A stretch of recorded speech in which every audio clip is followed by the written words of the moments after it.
Sio kwamba na wavunjia heshima washambuliaji wengine, bali ifike sehemu tuweze kusema Fiston Kalala Mayele ndio striker hatari zaidi barani Afrika kwa sasa. Mwamba huyu aliyetamba na Dar es Salaam Young Africans ya nchini Tanzania na kwa sasa anatamba na Pyramid ya nchini Misri. Hakika tarehe 25 ya mwezi April mwaka 2025 klabu ya Orlando Pirates kutoka Afrika Kusini hawatoisahau siku hiyo, kwani Mayele aliwafanya kitu mbaya pale Misri. Fiston Kalala Mayele alizaliwa tarehe 24 Juni mwaka 1994 huko Mbuji-Mayi nchini DRC Congo. Ana urefu wa mita 1.80 sawa na 45 na inchi 11 na ana uzito wa kilogramu 80. Kwa sasa ana umri wa miaka 30, anaitumikia klabu ya Pyramid ya mfarao wa Misri. Fiston Kalala Mayele alitamba na klabu ya AS Vita Club ya nchini DRC Congo tangu mwaka 2019 mpaka mwaka 2021, akichezea mechi 42 na kuifungia magoli 26 tu. Msimu wa 2021 akawa mfungaji bora nambari 2 nyuma ya Jean Baleke aliyekuwa akiwatumikia Kunguru wa Lubumbashi TP Englaba Mazembe, ambaye alikuja kuitumikia klabu ya Simba na baadaye Young Africans. Agosti 1 mwaka 2021 akasaini mkataba rasmi wa miaka 2 kwenye mitaa ya Twiga na Jangwani kwenye jeshi la kijani na njano Dar es Salaam Africans ya nchini Tanzania. Fiston Kalala Mayele akawa shujaa wa mashabiki wa jeshi la kijani na njano kwa mara ya kwanza baada ya kufunga bao safi akipokea pasi kutoka kwa Farid Musa Maliki dhidi ya wapinzani wao wa jadi Simba Sport Club kutoka Tanzania. Kwenye mchezo huo wa ufunguzi wa ligi, bao hilo likadumu kwa muda wa dakika 90 na kumfanya Young Africans kuwa bingwa wa taji hilo mbele ya mashabiki 60,000 kwenye dimba la Benjamin Mkapa na zaidi ya watu milioni 60 nje ya Tanzania na ndani ya Tanzania waliokuwa wakifuatilia mchezo huo.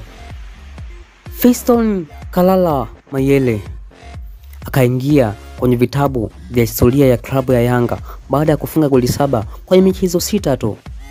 Msimu huo akawa mfungaji bora nambari 2 nyuma ya George Mpore aliyekuwa striker wa klabu ya Geita Gold akifanikiwa kufunga magoli 16.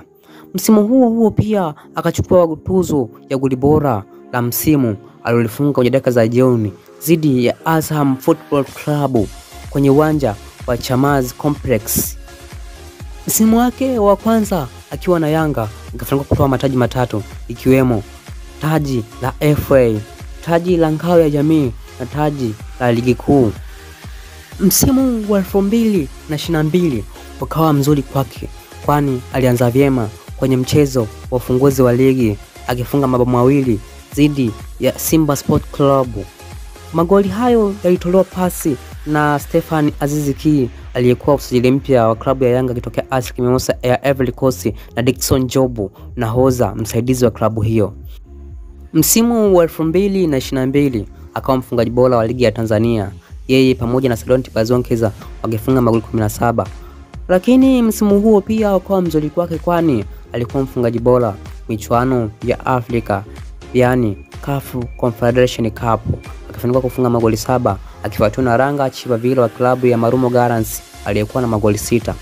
Lakini msimu huo pia walifika finali ya michuano ya shirikisho barani Afrika wakipoteza mbele ya US Alger ya nchini Algeria. Msimu huo Fiston Kalala Mayele akawa mchezaji bora wa ligi ya Tanzania. Pia msimu huo alifanikiwa kutoa mataji 3 akiwa na Dar es Salaam Young Africans yani kombe la ligi, FA na ngao ya jamii. Pia akafanikiwa kuvaa medali ya CAF. Lakini msimu huo ukawa mzuri kwake, kwani aliingia kinyang'anyiro cha mchezaji bora wa ndani ya Afrika, yeye pamoja na Peter Shaulile wa Mamelodi Sundowns na Pestau wa klabu ya Al Ahly kwa wakati huo. Msimu wa 2023 klabu ya Dar es Salaam Young Africans ikamuuza Fiston Mayele kwenda kwenye klabu ya Pyramid ya nchini Misri. Kwenye klabu hiyo msimu wake wa kwanza akaanza vibaya, lakini baadaye alijipata na kufanikiwa kufunga magoli 15 kwenye ligi hiyo ya Misri. Na msimu wake wa kwanza akiwa na Pyramid wakaishia hatua ya makundi kwenye michuano ya klabu bingwa barani Afrika. na akawa mshindi wa pili kwenye ligi ya Misri. Lakini msimu huu wameanza vyema, kwani wamefanikiwa kufika fainali ya michuano ya klabu bingwa barani Afrika. Watacheza wao na Mamelodi Sundowns ya nchini Afrika Kusini, huku Fiston Kalala Mayele akiwa ni miongoni ya washambuliaji au wafungaji bora wa michuano hiyo akiwa na goli 5. Huyo ndio Fiston Kalala Mayele. Kama una mshambuliaji wako mwingine ambao unahisi anamzidi Fiston Kalala Mayele kwa sasa kwenye bara hili la Afrika, basi comment hapo chini. Mimi ni Logan Liki na hii ni Nine Sports ya Bia Digital TV. Usisahau kusubscribe kujiunga na familia hii kubwa ili upate makala nyingi za michezo. Asante na uwe na siku njema.